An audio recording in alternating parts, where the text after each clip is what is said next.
Whoops, let me go to this. Okay, thank you everyone for coming. We appreciate everyone coming. Please, I'm asking you if you can turn off your video and your mic. You won't need it. We're going to be using the chat feature for any questions.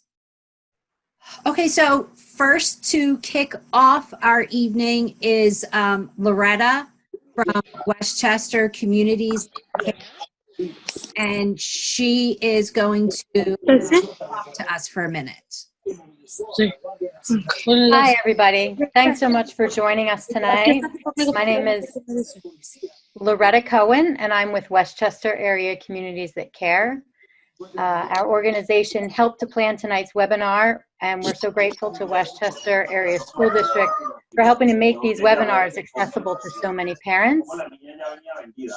I'm going to shoot out a reminder to people to mute their mics if they have a chance. And I just wanted to let you know before we get started about another resource that's going to be available to parents starting in June, called Positive Parenting Network. And it's an opportunity to discuss topics just like resilience and many other ones, and to discuss them more in depth with other parents and area professionals. There's many mental health benefits to connecting with other people around shared experiences, like parenting, and there's also many mental health benefits to spending time outdoors. So this network works to combine both those things, and we'll be meeting at 12 noon on the first Wednesday of the month at East Goshen Park. We have a parent interest survey that Mary Beth is going to post up for people, so we can get some feedback on your interest in this idea and what kind of topics you'd like to see us discuss. So we hope you'll take a minute to do that. By filling out that interest survey, we'll be able to have your email, and we'll connect with you on what topics are being discussed each month as we move forward. Recording on the right time. All right, So thanks everybody. Thanks so much to our presenter tonight, and I'm going to turn it back to Mary Beth. Dr. Durr, I didn't even know who wanted to introduce him. Thank you for coming this evening. I'm not going to try to say that whole title again because you saw how I messed it up last time. It's been a long week, so welcome, and we look forward to hearing what you have to say about resilience. Okay, thank you, and I'm really excited that you've all stopped by to learn a little bit about resiliency. Just a little bit about myself. I live in the area. I am an organizational psychologist, and I spent most of my career working with large organizations on helping their employees manage stress. So stress, resiliency, all that's been a part of my life and a part of my whole practice for well over 40 years. So we thought we'd take some time tonight to talk about resilience in the midst of this crazy pandemic. And I was able to listen to Dr. Bernstein's conversation a few weeks ago, which I enjoyed. And we realized that people are asking, how do I be resilient? And how do I help my children be resilient through this? So the first thing I'm going to say is I want you to look at what I'm going to share with you tonight as for you. Because if you become resilient, and how you model resiliency is how they're going to learn. It's really a learned behavior. We can teach it. I spent time teaching a large hospital system emergency room staff up till November about resiliency. But it's best when it's learned from the parents. So you are the example. You are the one that shows how to deal with this. And I'm going to try and Can you hold on for a second? I think I think we need to slow down a little bit. Sorry. Okay, I'll let Martha catch up. Put your finger up when you're done.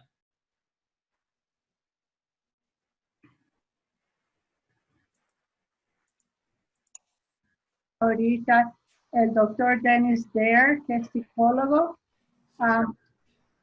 What's important is that you practice resiliency for yourself, and it will help create a resilient family. Okay, all right, Martha's ready. She's saying something to me that I can't understand because she's silent. hold on. Los empleados, cómo ayudar a ustedes, cómo poder ayudar a sus hijos para sentar base para las soluciones de los problemas. She's still finishing up. Okay.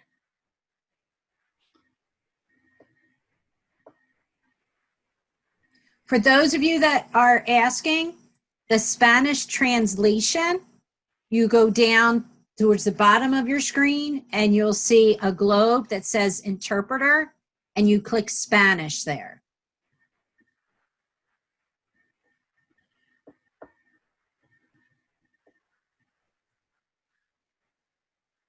I think you're okay now. Okay. So everybody says, what is stress? What is resiliency? There's different definitions. And they can be very simple or very complex. I'm going to try and give you some very simple definitions that you can work from to see how they all kind of mesh together. So let's start with stress. This is a simple definition from a man from the University of Toronto, Hans Selye, who was actually called the father of stress. Not that he caused it, just that he studied it. So he defined stress as your physical and your psychological response of fight or flight, and that you know is running away or yelling and screaming, to a perceived threat, key word, a perceived threat or opportunity that has personal importance to you.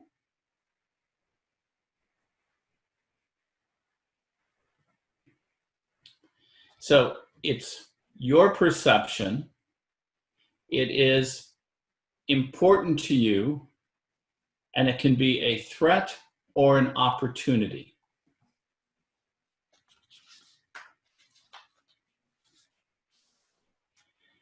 There's another model that's called the Hardiness Model.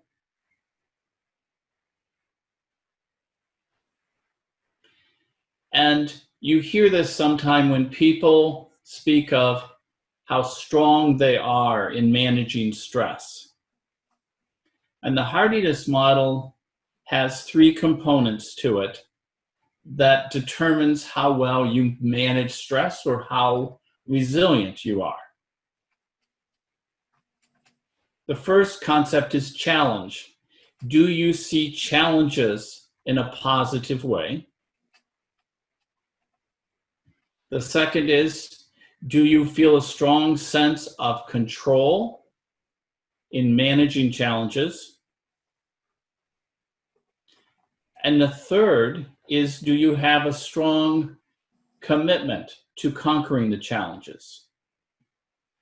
The Hardiness Model is used by the military as a selection process, and there's a lot of research on that.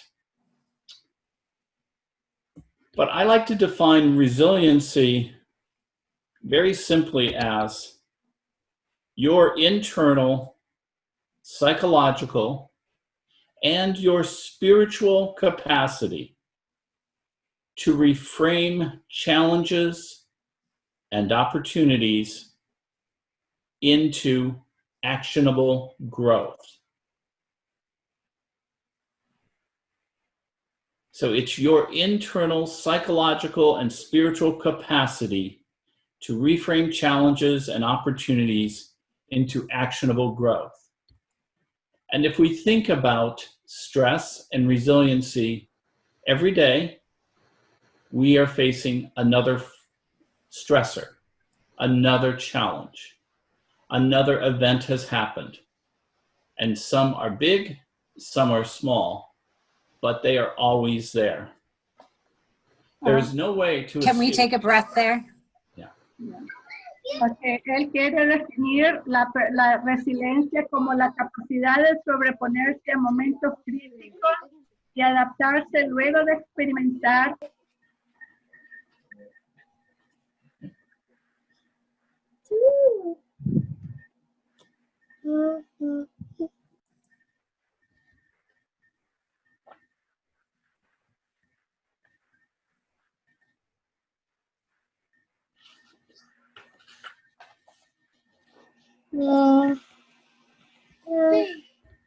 Okay, all right.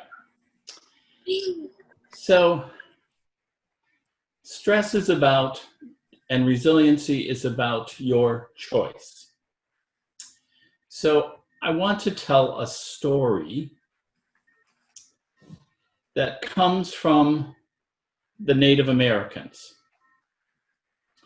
And it's about a grandfather who was sitting with a number of young children. And one of the children asked, "Why do you wear a necklace with the heads of 2 wolves on it?"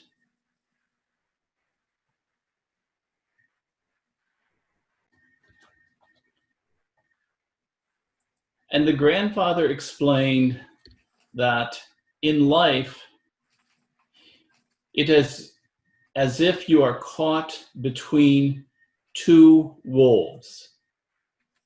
One wolf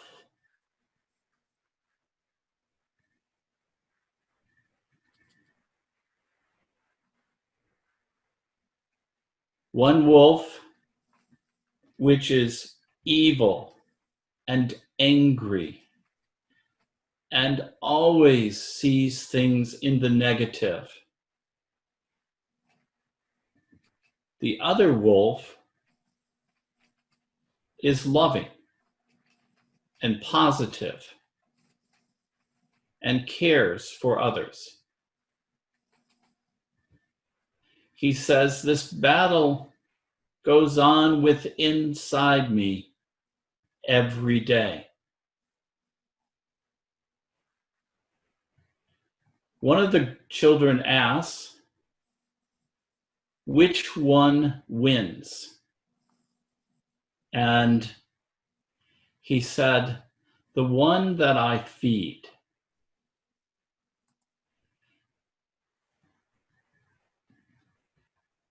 It is very much about our actions, what we feed the wolf or which wolf, that creates our resiliency. It's your choice. Our choices often are based on past experiences, beliefs that we carry, maybe cultural influences, assumptions we have, and attitudes. But you get to control the choice. It is all about what you feed. So the first best thing to do in resiliency, to build your resiliency for you, is a practice of gratitude.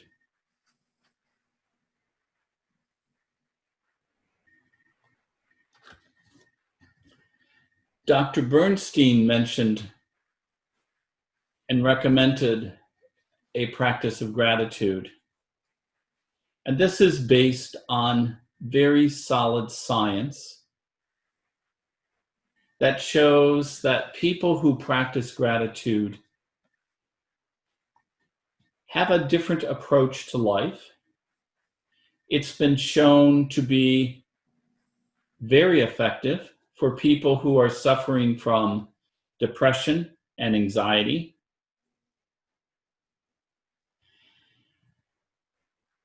And it's important to take a time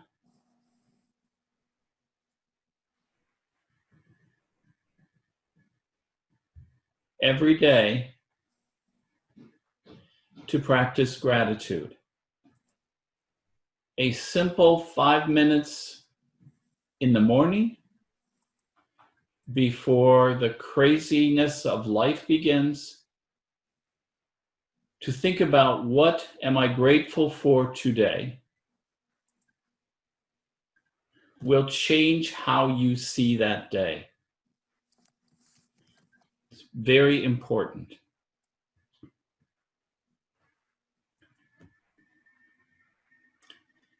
And it's also helpful if you keep a journal and you document each day what you're grateful for. Because there will be days it will be difficult.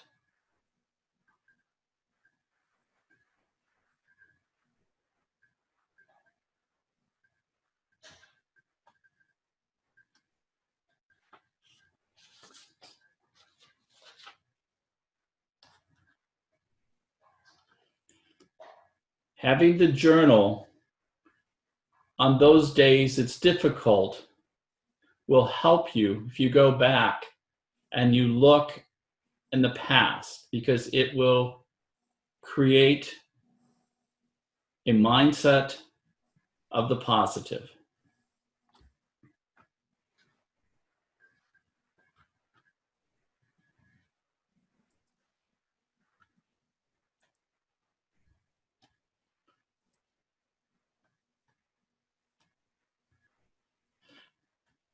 I like to think of resiliency as a 5-step process. A process of response, a process of reconnection, a process of reframe, a process of rebuild, and then a process of rebounding.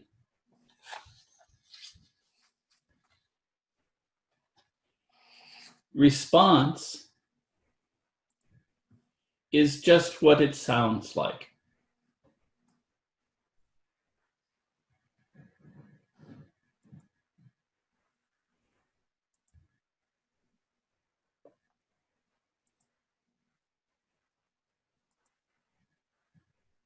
How you respond to what you are experiencing.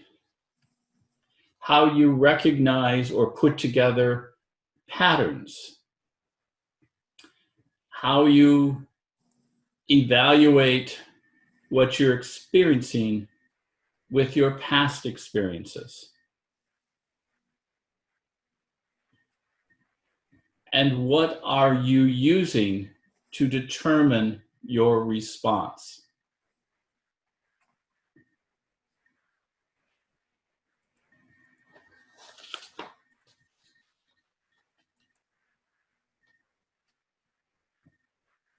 The second step of Reconnect is reconnecting to yourself, your thoughts, your emotions, and your relationships. How have I situations like this in the past?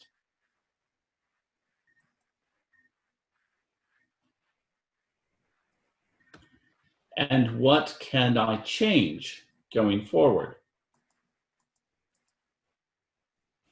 It's important to reconnect to your stories where you have survived and possibly prospered, or at least came out the other side of a challenge okay. You need that to reconnect to, I can make it through.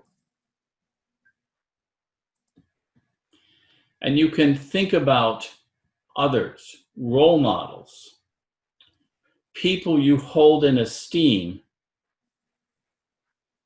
who have shared their challenge, and you can reconnect to that story and make it part of yours.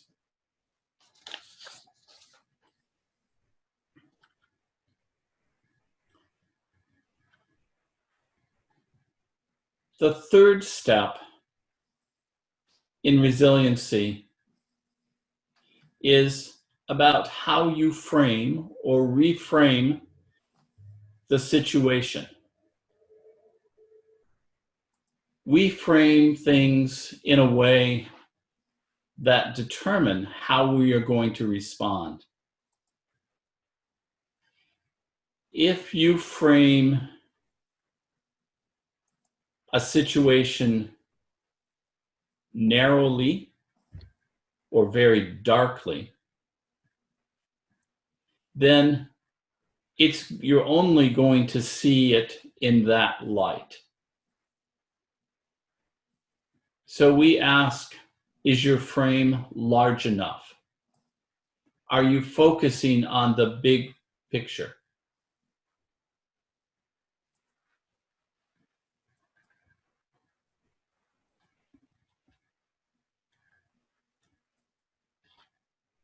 It's important to remember how we frame a challenge, a situation, that we can change the frame. Certainly, when something very sad happens in our lives, for a period, we will frame it in a dark frame. But when we expand it on, even though we've had a loss or a challenge, we can see the other aspects, the positive, and we can change the frame from negative to a positive. So how you frame a situation is important.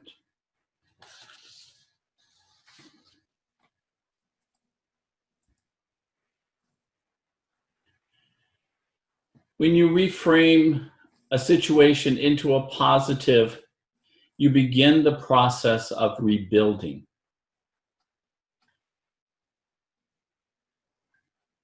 And you rebuild with others. You want accountability. You want to share with others, this is how I am going to handle this situation. We don't rebuild as a solo act. We need a positive community of support in order to successfully rebuild. It's very hard to rebuild a house or do many projects by yourself. You need help. Someone to hold a tool, a ladder. It's the same when we try to rebuild against a challenge.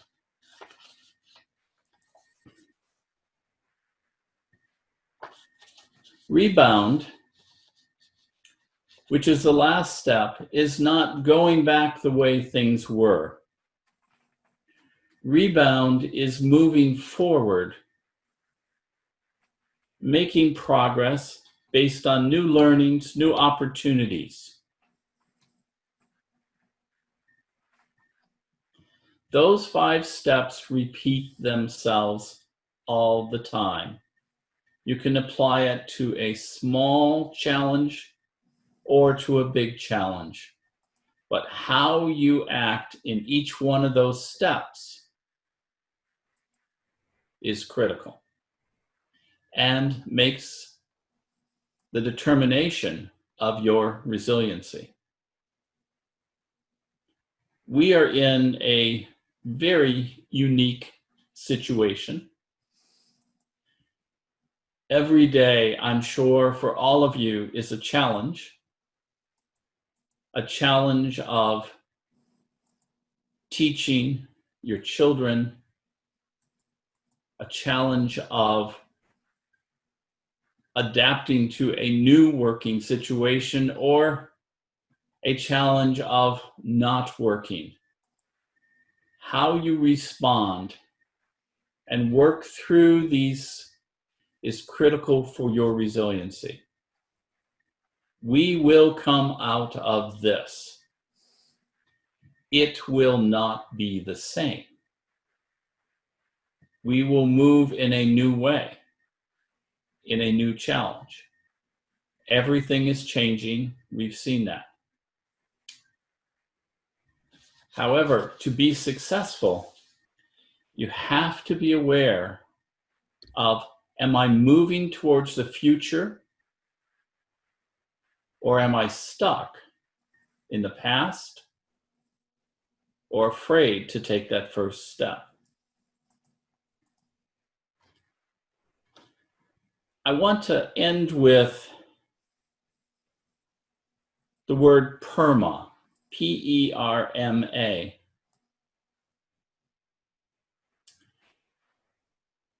Which is a way of remembering 5 important actions that will help you every day as we go through this to be resilient. This comes from research done at the University of Pennsylvania. So I did not make this up. It's their research, and it describes those who are resilient. These are the 5 things that get them through. So the first letter in PERMA is P, and that represents positive emotions.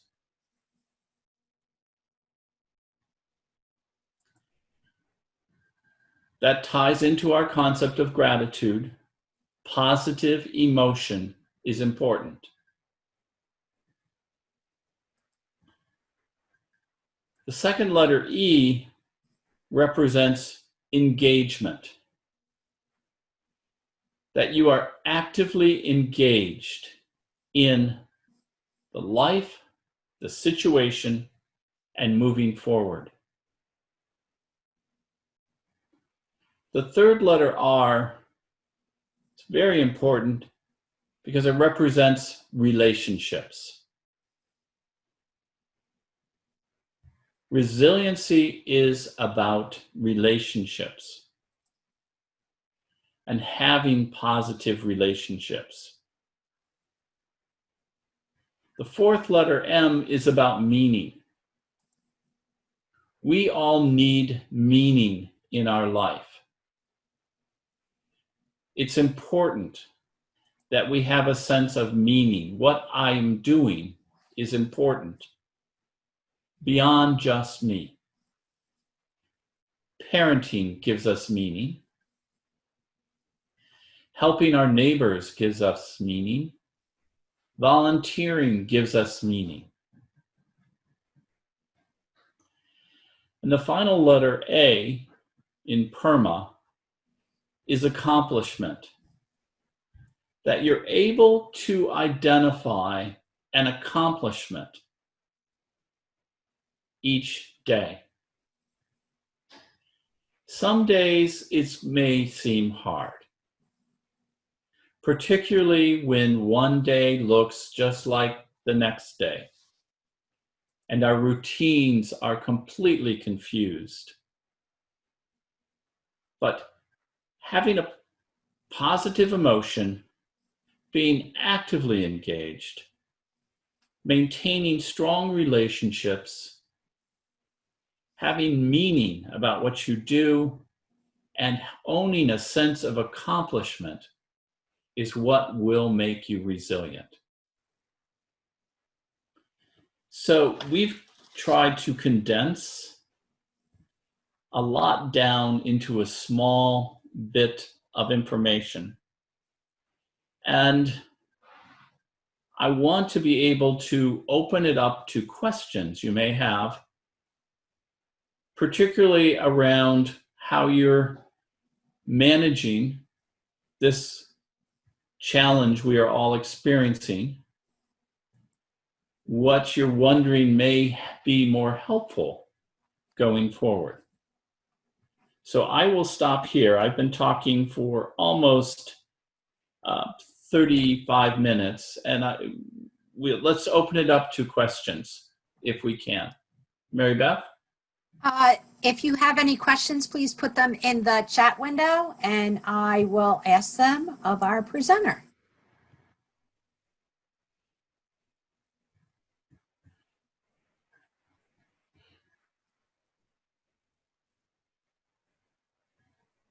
I'm not getting any questions at this second. I'm not sure if.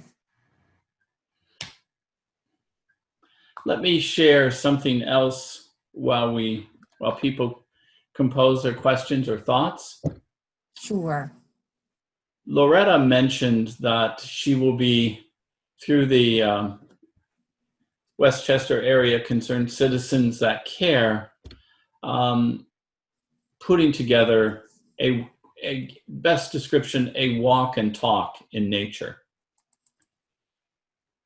Another aspect of resiliency that is found to be very positive for health and mental health is being in nature. In Japan, they call it nature bathing, taking time to go into nature, taking those walks, being among the trees, walking the trail, going to a park, which I believe we can do, getting out in nature. It has a very positive effect. In fact, medical research both in the US and Canada and Europe has shown it lowers blood pressure, blood sugars, and other stress hormones in the body. So it's very positive to spend time in nature. Okay, that was great because now we have some questions coming in. The first is, outside of demonstrating resilience to our children, what tips can you give to us when our children are struggling so much despite your best efforts? Children need interaction. Dr. Bernstein would reinforce this. They develop and grow through the interaction they have with their friends, their students, their fellow students. And they're stressed now because it's being limited.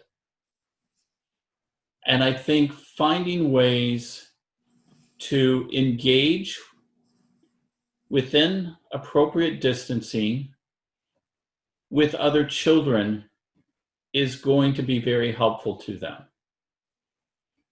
It's a learned process. We're learning as adults social distancing, what that means. We can help in, I'll call them play dates, where they can sit in a circle apart from each other, but converse, or do games, running games, run from this driveway to that driveway, see who has the best time. They need that interaction. They need that physicality that goes with it, and they need to see their friends. That may be one thing, and I say that based on experience with my grandson, who is 10, and that has been very important to them. For teens, again, it's helping them understand the importance of social distancing, giving them the opportunity to be together while appropriately distanced, and if indoors, appropriately masked, would be my suggestion. And also, there is only so much that's going to get done in this period. Whether it's schoolwork, other things, don't allow them to be critical of themselves, and don't be critical for yourself that in this difficult situation, you've not accomplished everything you thought you would. We've never framed a pandemic before. So let's go easy on ourselves. Right. Thank you. I think Megan's question is one that a lot of people have. I don't have any kids at home, but my sisters do, and this is something that happens there. When my child is extremely negative, for example, saying, I can't do this, I don't care about this, I hate this.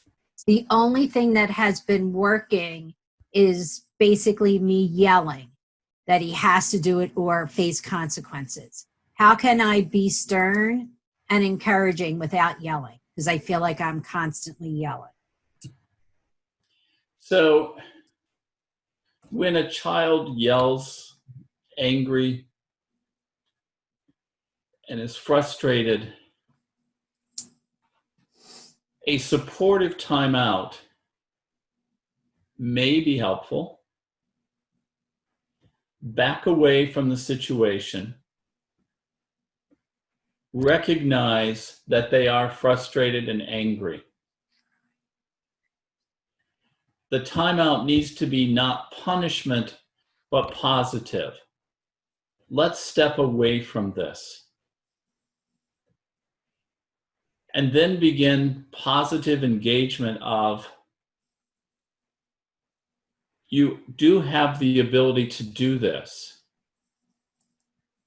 How would you create the plan or the steps to accomplish this? Step back, calm them, have them develop the steps. The more resistant you get with the child gets with you, and it becomes like, remember those, as a child, I had these things, they were woven out of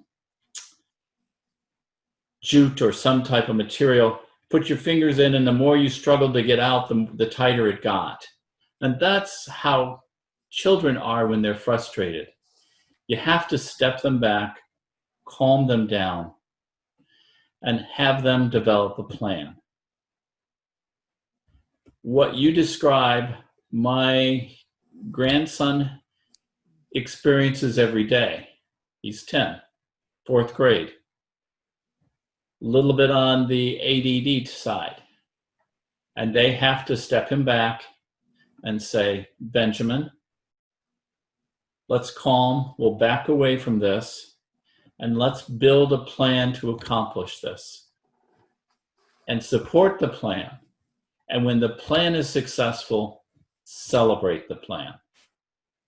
That's the best I can recommend to try if you haven't already. Okay, thank you. Our next question says, what tips would you give to try and ease the frustration of a nonverbal child who is acting out? We are having a hard time teaching him to wear a mask or social distance.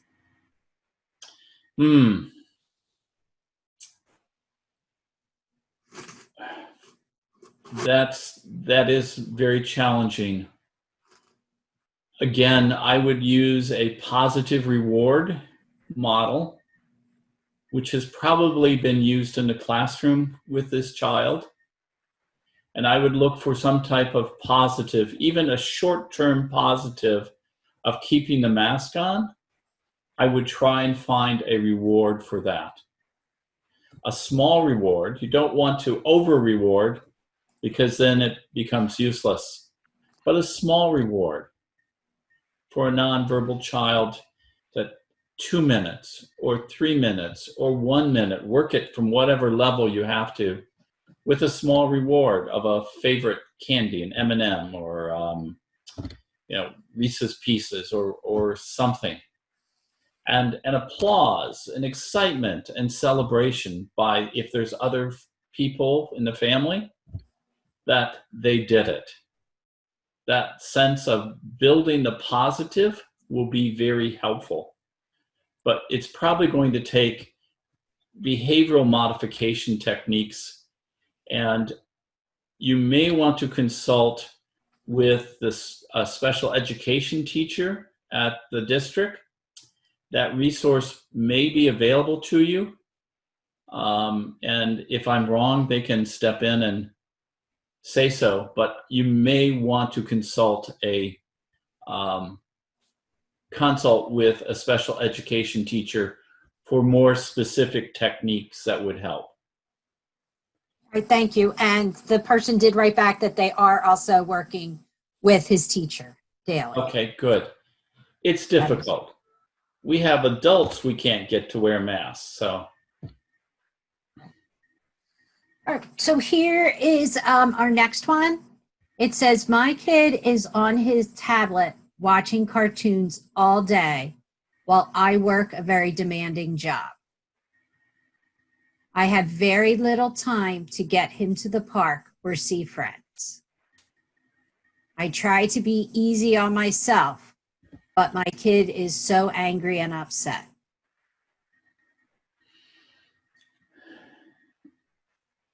Have you asked what he is angry about, would be my first question.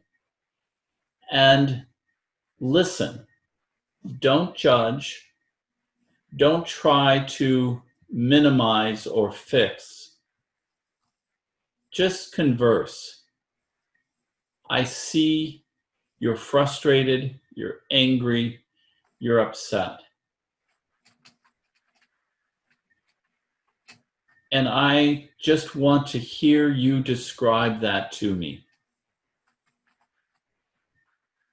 Depending on your relationship and the age of the child, that may have to be an open-ended offer for a period of time. They may not immediately open up, but you need to show that you're very interested as to why they're upset and angry. And then develop together what may be a step that begins to build a solution. Simple steps, not all at once, simple steps. Okay, here is one more. Do you have more definitive ways to practice response, reconnect, reframe, rebuild, rebound? I do. They said they understand the concept, but maybe just need ways to practice.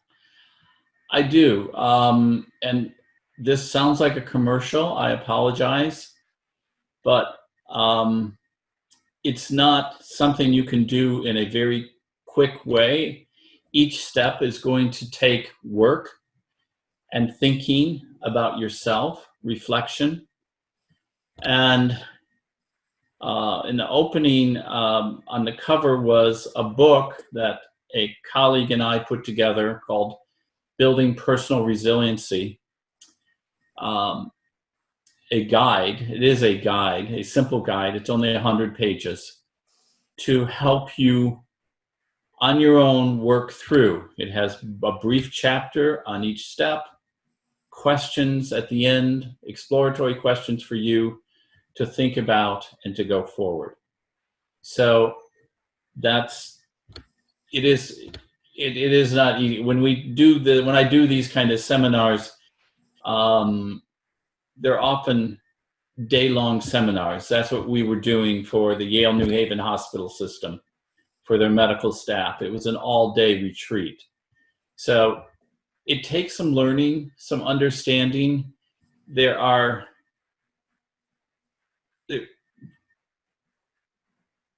good resources online. I would, if your employer has an employee assistance program that's part of your benefit package, I would certainly go to their site, they will have information on resiliency, stress management that could also be helpful. Thank you. So the next question says, how do you handle a situation when my kids, friends, and their families don't follow social distancing? That's difficult but common. That if social distancing and health is important for your family, for whatever the reason, it's important that you explain to those people why it's important. It's important that you share with the child why it's important, the risks, your concerns. You're doing it out of love. And depending upon the age understanding, they may or they should be able to understand that following these rules are critical for health, and that people not following the rules are putting their health in jeopardy. It's hard to explain, it's hard for children, but you need to protect for your family and hold your family safe. That's what's important. Thank you. Okay, let's see what's next here. Okay. In the first month of lockdown, our family was doing great. They were exercising, playing in the yard every day, going on walks and bike riding. Then they sort of ran out of gas and they can't seem to get back into the swing of things. I think it might have been fun in the beginning, but now that we're realizing that this is going to last for the foreseeable future, we're starting to lose it. Do you have any suggestions to help us get back on track? First, recognize you're normal. We all are experiencing that. I would sit down with the family, talk about what was, talk about where it appears we are now, out of gas, and develop a plan together on the next steps. What do we want our future to be within the limitations we are experiencing?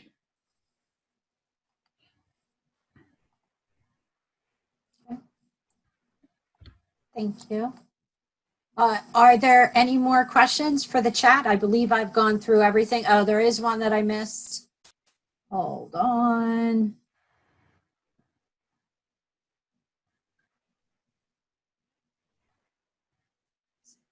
Oh, there was just one where someone said, I feel like I've turned into a nagging mom during this time. You probably have, and that's okay. Because there used to be a nagging teacher for part of the day. So you had a partner in this. And it's important to sit back and think about what is important to nag about. This sounds more negative than what I mean.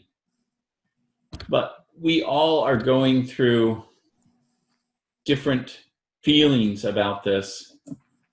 There are certain things that must go on, schoolwork, other things. But if we let things like making your bed, cleaning your room, other things become a point of constant reminder or nagging, as you described it, we may want to ask ourselves, where can we step back? What can we do that I can back off? What's really important right now? And am I trying to be too perfect, do too much, have too much together? Because it is a different time and we don't know when or how it's going to be a month from now. So if you're feeling like you're nagging too much, then sit back and think about, what am I nagging about and what is really important? And focus on what's really important rather than what is everything else. Thank you very much. I appreciate your time. Do you have any last remarks that you want to make, Doctor, before I turn it back to Loretta? No, we're all in this together. I think the more you can gather and share with others, I just saw someone put something up about they break things down to small. The more you can gather, the more you're going to realize that good ideas come from being engaged with others. Be positive. Celebrate your accomplishments individually and as a family. We've made it through this far, and we will make it through to whatever the next new normal is going to be. And look forward to it. One final thing, if you've not seen this on YouTube, there's a wonderful 4-minute poem, like a bedtime story, called The Great Realization. And you spell realization with an S, not a Z. And if you look at that, it will remind you that in the midst of all we're experiencing that feels negative, we can develop for the future a very positive opportunity. And that 4-minute poem to me is genius on how we need to think about and look at how we're responding in the midst of this pandemic and lockdown. And I'll stop there. Thank you very much. We appreciate your time. And I am going to turn it back to Loretta to speak. I did just put in the chat window, if you could take a minute and complete the interest survey. We would very much appreciate that.